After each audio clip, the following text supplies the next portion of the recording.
Hello students, Gargi tutorial ক্লাসে তোমাদের স্বাগত জানাই। দেখো, আজকে আমার বিষয় হলো বর্ধমান ইউনিভার্সিটি 5th সেমিস্টার স্টুডেন্টসদের জন্য যারা হিস্ট্রি এসিসি 3 পেপারে অ্যান ইন্ট্রোডাকশন টু আর্কিওলজি রেখেছো, তাদের একটি গুরুত্বপূর্ণ সাজেশন এর আগে আমি দিয়েছিলাম। তবে এর থেকে আমি দুটো অধ্যায় থেকে তোমাদের গুরুত্বপূর্ণ শর্ট কোয়েশ্চেনগুলো দিয়ে রেখেছি এবং এর আগের ভিডিওতে আমি একটি বড় কোয়েশ্চেনের অ্যান্সার দিয়েছি। এর থেকে আর সেরকম কিছু দেওয়া হয়নি, তবে আমি আরও কয়েকটা প্রশ্নের উত্তর তোমাদের দিয়ে দেওয়ার চেষ্টা করছি। যেহেতু হাতে সময় খুব কম, তাই আমি তাড়াতাড়ি কয়েকটা প্রশ্নের উত্তর দিয়ে দেওয়ার চেষ্টা করছি। তোমরা জানো যে এই সাজেশনের মধ্যে 20টা প্রশ্নের উত্তর 20টা প্রশ্ন আছে। দেখে নাও, একবার দেখিয়ে দিচ্ছি যে 20টা প্রশ্ন কি কি। এইগুলো হচ্ছে প্রশ্নগুলো। এর মধ্যে এই প্রশ্নটা এর আগের ভিডিওতে আমি দিয়েছি, নিশ্চয়ই তোমরা কালেক্ট করে নিয়েছো। এছাড়া দেখো, আরও এদিকে যে প্রশ্নগুলো আছে তার মধ্যে যে এশিয়াটিক সোসাইটি সম্পর্কে সংক্ষিপ্ত টিকা লেখো, এই প্রশ্নের উত্তরটা আমি এখন দিয়ে দিচ্ছি। এছাড়াও আরও কয়েকটা প্রশ্নের উত্তর আমি দিয়ে দেওয়ার চেষ্টা করব। চলো দেখে নাও প্রশ্নটা। এশিয়াটিক সোসাইটি সম্পর্কে সংক্ষিপ্ত টিকা। 1784 সালে 15ই জানুয়ারি ভারততত্ত্ববিদ স্যার উইলিয়াম জোন্স ব্রিটিশ ভারতের তদানীন্তন রাজধানী কলকাতার fort William Asiatic society of Bengal প্রতিষ্ঠা করেন। 1808 সালে দক্ষিণ কলকাতার পার্ক স্ট্রিটের একটি ভবনে সংস্থাটি স্থানান্তরিত করা হয়। 1965 সালে আরও একটি ভবনের নির্মাণ করা হয়। বর্তমানে সোসাইটির একটি নিজস্ব গ্রন্থাগার ও নিজস্ব সংগ্রহশালাও রয়েছে।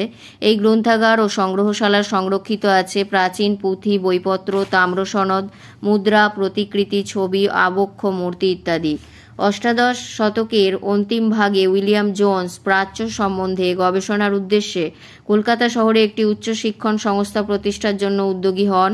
এরপর এখানে চলে আসবে, এই প্রতিষ্ঠানের উদ্দেশ্য ছিল এশিয়ার ভৌগোলিক সীমার মধ্যে মানুষ ও তার প্রকৃতি দ্বারা সৃষ্ট সমস্ত বিষয় সম্বন্ধে অনুসন্ধান ও অধ্যয়ন করা।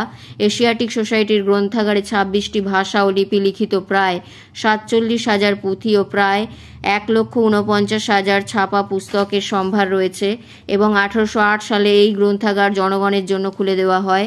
1806 সালে ফোর্ট উইলিয়াম কলেজ বন্ধ হয়ে গেলে এই কলেজের সমস্ত সংস্কৃত, আরবি, উর্দু, ফার্সি ভাষার পুঁথিগুলি এশিয়াটিক সোসাইটির তত্ত্বাবধানে আনা হয়।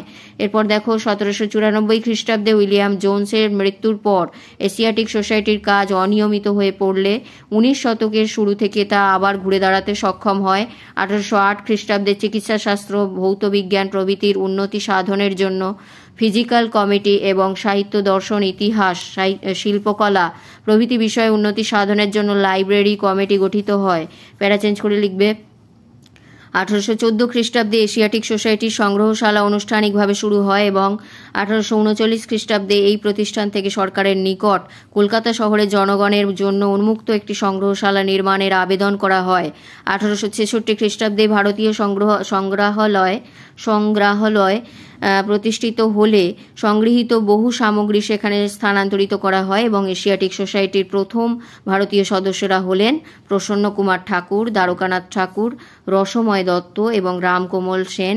1833 সালে রামকমল সেন প্রথম ভারতীয় সম্পাদক এবং 1885 সালে রাজেন্দ্রলাল মিত্র এই প্রতিষ্ঠানের প্রথম ভারতীয় সভাপতি হিসাবে দায়িত্ব গ্রহণ করেন। তাহলে এখান থেকে অনেক শর্ট কোয়েশ্চেনও আসতে পারে। তাহলে এইভাবে হয়ে গেল প্রশ্নটা, দেখিয়ে দিচ্ছি আর একবার দেখে নাও। তাহলে এখান থেকে আমার দুটো বড় কোয়েশ্চেন দেওয়া হয়ে গেল এবং এর যে অধ্যায় ভিত্তিক দুটো অধ্যায় থেকে গুরুত্বপূর্ণ শর্ট কোয়েশ্চেনও দেওয়া হয়ে গেছে। এগুলো তোমরা আমার 5th সেমিস্টারের যে প্লে লিস্ট আছে সেখানে গিয়ে থাম্বনেল দেখে কালেক্ট করে নেবে। এই বলে ভিডিওটি শেষ করলাম। যদি ভিডিওটি গুরুত্বপূর্ণ মনে হয় একটি লাইক করে দিও, চ্যানেলে নতুন হলে সাবস্ক্রাইব করে নিও এবং বন্ধুদের মধ্যে অনেক শেয়ার করে দিও যাতে প্রত্যেকে উপকৃত হয়। দেখা হচ্ছে পরের ভিডিওতে।